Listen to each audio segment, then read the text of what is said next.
ബധിരനായ മണിമുഴക്കുന്ന ബാലൻ. ഒരു കൊച്ചു ഗ്രാമത്തിൽ ഒരു പഴയ പള്ളിയുണ്ടായിരുന്നു. ക്രിസ്തുവിന്റെ ജനനം പ്രഖ്യാപിക്കാൻ എല്ലാ ക്രിസ്മസ് രാത്രിയിലും ആ പള്ളിയിൽ മണിമുഴങ്ങും. ആ മണിയുടെ നാദം യാത്രക്കാരെയും വിശ്വാസികളെയും ആശ്വസിപ്പിക്കുകയും പ്രാർത്ഥനയിലേക്ക് നയിക്കുകയും ചെയ്തിരുന്നു. ആ ഗ്രാമത്തിൽ ജന്മന ബധിരനായ ഒരു ബാലനുണ്ടായിരുന്നു. അവന് മണിയുടെ ശബ്ദം കേൾക്കാനായില്ലെങ്കിലും അവൻ ആ പള്ളിയെ ഒത്തിരി സ്നേഹിച്ചിരുന്നു. ഓരോ വർഷവും മണിമുഴക്കുവാൻ കപ്പ്യാർ മണിമാളികയിലേക്ക് കയറുന്നത് അവൻ അത്ഭുതത്തോടെ നോക്കി നിന്നിരുന്നു.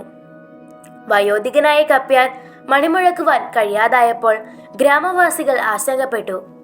ഇനി ആര് തങ്ങൾക്ക് വേണ്ടി ക്രിസ്മസ് മണി മുഴക്കുമെന്ന് അവർ ആശങ്കപ്പെട്ടു. അപ്പോഴാണ് ബധിരനായ ആ ബാലൻ വിനയത്തോടെ മുന്നോട്ട് വന്നത്. കേൾക്കാനാവാത്ത ഒരു ബാലന് എങ്ങനെ മണിമുഴക്കാൻ കഴിയുമെന്ന് ഗ്രാമവാസികൾ ചിന്തിച്ചു. ബാലൻ അവരോട് പറഞ്ഞു, എനിക്ക് മണി കേൾക്കാനാവില്ല, എന്നാൽ ദൈവത്തിന് കേൾക്കാം. ക്രിസ്മസ് രാവിൽ ബാലൻ മണിമാളികയിലേക്ക് കയറി. കയർ ശക്തമായി പിടിച്ച് വിശ്വാസത്തോടുകൂടി അവൻ സർവശക്തിയോടെ മണി മുഴക്കി.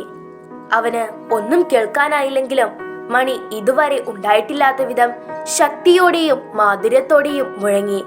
അതിന്റെ സംഗീതം ഗ്രാമമൊട്ടാകെ പ്രകാശം പോലെ പടർന്നു. വീടുകളെ സമാധാനത്താൽ നിറച്ചു. ഹൃദയങ്ങളെ പ്രാർത്ഥനയിലേക്ക് ഉയർത്തി. ഒരു ബധിരനായ ബാലനാണോ ഈ മണി മുഴക്കുന്നതെന്ന് അവർ അത്ഭുതപ്പെട്ടു. അത്രമേൽ ശ്രുതി മാധുര്യത്തോടു കൂടിയാണ് ആ മണി മുഴങ്ങിയത്. അത്ഭുതം മണിയിലല്ല, ബാലന്റെ വിശ്വാസത്തിലാണെന്ന് അവർ തിരിച്ചറിഞ്ഞു. ശബ്ദം കേൾക്കാനായില്ലെങ്കിലും അവന്റെ സമർപ്പണം പൂർണ്ണമായിരുന്നു.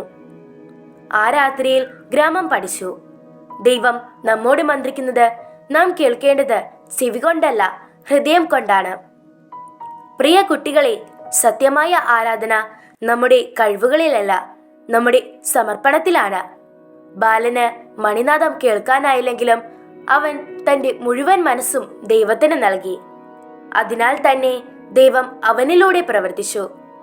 ക്രിസ്മസിൽ നമ്മുടെ ഹൃദയം ഈശോയ്ക്ക് പൂർണ്ണമായി സമർപ്പിച്ച് ദൈവത്തിന്റെ കൈകളിൽ അത്ഭുതങ്ങളാകാം. സ്നേഹപൂർവം, ഫാദർ പോൾ മൊറേലി.